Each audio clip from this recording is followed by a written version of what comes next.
हम पढ़ रहे थे भारतीय संविधान का भाग 6 जिसमें राज्य आता है, राज्य विधानमंडल कंप्लीट किया हमने।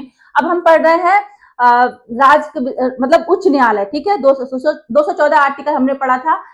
पिछले वीडियो में हमने आर्टिकल 218 कंप्लीट किया था। आपने वीडियो ना देखा हो तो वीडियो देखिएगा, उसमें हमने पढ़ा था उच्चतम न्यायालयों से संबंधित कुछ उपबंधों का उच्च न्यायालय पे लागू होना।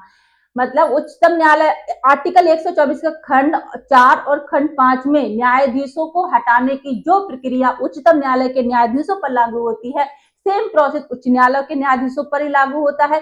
सेम जिस प्रोसेस से उच्चतम न्यायालय के न्यायाधीशों का रिमूवल होता है, हटाए जाते हैं महाभियोग द्वारा, उसी प्रकार से उच्च न्यायालय के न्यायाधीशों को भी हटाते हैं। बहुत इंपॉर्टेंट आर्टिकल था आर्टिकल 218। वीडियो ना देखा हो तो वीडियो देखिएगा। आर्टिकल 219 देख लेते हैं। उच्च न्यायालय के न्यायाधीशों द्वारा शपथ या प्रतिज्ञान।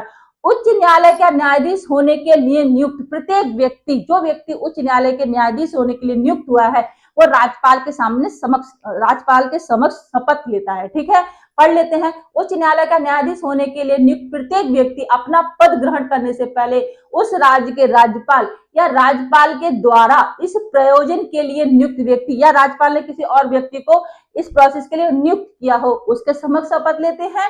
ठीक है, शपथ का प्रारूप तीसरी अनुसूची में है। ठीक है, तीसरी अनुसूची में दिए गए प्रारूप के अनुसार शपथ लेगा या प्रतिज्ञान करेगा, अपने हस्ताक्षर करेंगे। शपथ लेने का उद्देश्य क्या रहता है? संविधान के प्रति निष्ठा रखें। ठीक है, इसलिए शपथ लेते हैं, ईमानदारी बरतें।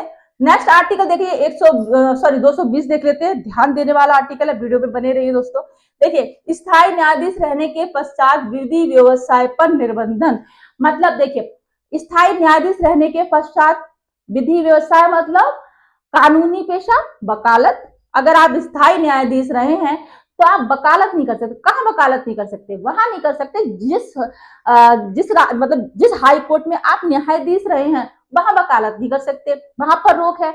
और जिस न्यायालय में मतलब जिस उच्च न्यायालय में आप न्यायाधीश रहे हैं, वहां से संबंधित जो भी न्यायालय थे, उस उच्च न्यायालय से संबंधित अन्य न्यायालय जैसे कि जिला अदालतें वगैरह हो गई, निचली अदालतें हो गई, उससे संबंधित उनमें भी आप नहीं कर सकते वकालत, नहीं प्रैक्टिस नहीं कर सकते। लेकिन सर्वोच्च न्यायालय में कर सकते हैं, किसी अन्य उच्च न्यायालय में कर सकते हैं। बस इतना ही है इस आर्टिकल में समझने वाला।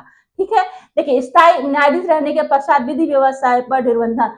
कोई व्यक्ति जिसने इस संविधान के प्रारंभ के पश्चात किसी उच्च न्यायालय में स्थायी न्यायाधीश के रूप में पद धारण किया है, उच्चतम न्यायालय और अन्य उच्च न्यायालय के सिवाय, उच्चतम न्यायालय और अन्य उच्च न्यायालय के सिवाय भारत के किसी न्यायालय या किसी प्राधिकारी के समक्ष अधिवाचन का कार्य नहीं करेगा। ठीक है, देख लेते हैं इस आर्टिकल में स्पष्टीकरण